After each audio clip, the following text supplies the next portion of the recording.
Hey guys, welcome back for another episode of The Suited Shootist, and I'm going to continue a conversation that I started a couple weeks back. I had talked about concealed carry specific clothing. I'd made mention in that video specifically about undershirts, but I felt like it was worth talking about in a little bit more depth for a couple of reasons.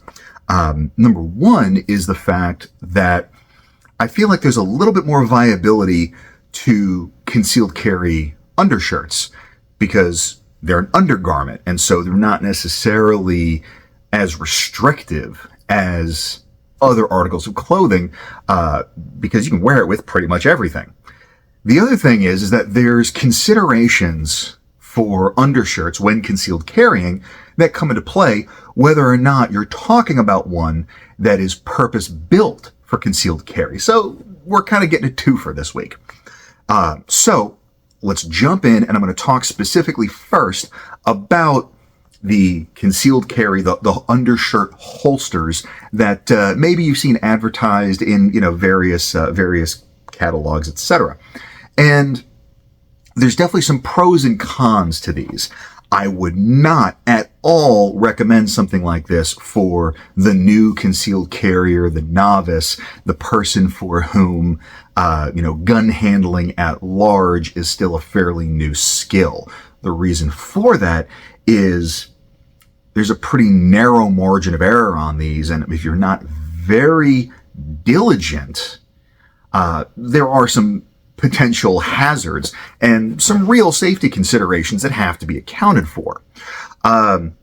Couple of them off the bat. Number one is going to be the fact that while you see these types of shirts advertised with a myriad of different types of pistols, I personally would treat this a lot like pocket carry, meaning that if it's not a long, heavy, double action trigger, I'm not carrying it that way. Reason being is given that these are effectively shoulder holsters, the pistol's riding kind of, next to the pec and under the armpit, there's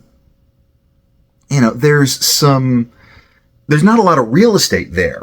And the prospect of the added bulk of, either a Kydex or a leather holster that would actually protect the trigger guard in the conventional sense is going to have you kind of walking around, like one of those balloon animal, Venice Beach type muscle heads. And, so from both a practicality and a comfort standpoint, I don't know how viable adding a conventional holster to that type of setup would be. Again, that's why I think, for me at least, if I were to do something like that, it's going to be relegated to long double action guns. So, effectively snub-nosed J-frames, possibly one of like the car pistols, things in that arena. Striker guns are just a complete non-starter for me. The other thing is the draw stroke on that, again, is going to be very reminiscent of a traditional shoulder holster. So that means as the pistol comes out, once the muzzle's clear, you really need to almost immediately orient it down to finish the draw stroke to avoid not only sweeping your own arm, but whatever is in this arc, to your support side. And again, I'm doing this with a blue gun so that I can do things that we would not do with actual live firearms. Because again, these exist so that we can do gun things that we would never do with real guns, like point them at ourselves. So you've got the trigger protection consideration, you've got the draw stroke consideration, and again, all of those are definitely going to be a little bit more on the advanced skill set, advanced consideration side of the house. And so also it's going to have to just necessitate a smaller gun. Smaller guns are harder to shoot. And so again, if it's harder to shoot and you've got somebody that's on the front end of that skill curve, it's just going to be ultra hard mode. If it is the only way that you can accommodate a firearm in, your particular environment, then just understand there are a lot of of challenges that you're signing up for with this. However, in the Filster workshop, there's also people talking about just regular undershirts and how they interface with concealed carry. The number one thing that I see is people say, well, I live in a hot environment, so undershirts are a complete no-go for me. And they could not be further from the truth. The reality of it is that if you live in a particularly hot, especially humid environment, like I am down here in the Gulf Coast, undershirts are your friend, because the right ones will actually wick the moisture off of your body, dissipate it more effectively, and also serve as kind of the sacrificial layer so that way your sweat and your body chemistry and your skin oils aren't tarnishing whatever clothes you're wearing over top of it. Especially light colors, collars, pits, and all of that tend to tarnish pretty easily when they get sweat on every day. Here's why people think that undershirts aren't for them. They're buying the wrong ones. The 3-pack of cotton undershirts that you're buying at the department store or at, Walmart, Target, whatever, those aren't undershirts. Those are white cotton t-shirts that basically are a holdover from, uniform standards of like the 1950s. You don't have to wear those anymore. It's right up there with like tighty whities. Nobody wears that shit other than like geriatrics. Stop. There is a whole world of better undershirts out there, and there's some real legitimate considerations you need to be aware of. Number one is obviously the material. You want something that is going to be a thin performance fabric that can keep you cool, keep you dry. The added advantage there is that they tend to be a little on the slick side, and so that keeps the gun from rubbing up against you all day. I have a little bit of a bald patch on my stomach from just my time carrying a gun and doing dry work and stuff, where I was basically kind of tearing out belly hair. It's not fun. Material is critical, so is fit. Undershirts should be skin tight. There should not be any billow, any excess fabric. It should fit you, if this is a useful reference point, like a rash guard. I mean, that is the one of 2 articles of clothing where it's actually acceptable and desirable for it to basically be painted on. Now, it shouldn't be uncomfortably snug. It shouldn't be constricting, but it should fit you like a second skin.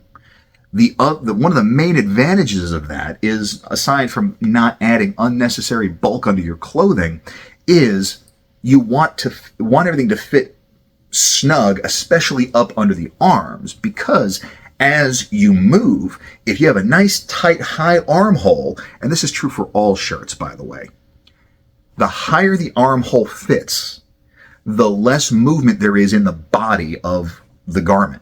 This is true for shirts, jackets, all of that. And so the real cheaply made stuff that's designed to fit as many bodies as possible, there's this big, kind of flying squirrel bat wing under the arm that creates a point of tension that pulls the shirt up.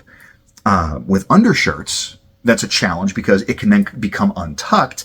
And, if you have brought a pistol out, either in training or in real life, you now have a potential second layer of fabric that is something you have to navigate around when getting the gun back to the holster. For your cover garments, it's valuable because it keeps your cover garment in place and there's less rise to the body of it, less risk of exposing your firearm. Which dovetails nicely into the third part. It's kind of related to fit, but basically, most people don't buy undershirts that are long enough. Again, stop buying the white cotton t-shirts in the bulk pack. Those are designed to be cheap, and because of that, there's not enough fabric in them. Undershirts should not stop at your waist, at your hips, at your crotch. A good undershirt should come below your ass, because that extra length will help keep it tucked in. Because that's another challenge that you hear people talking about is, oh, well, when I draw the gun, the undershirt comes untucked. It's because you're buying cheap shit that's not long enough. If you buy the right ones, they stay put.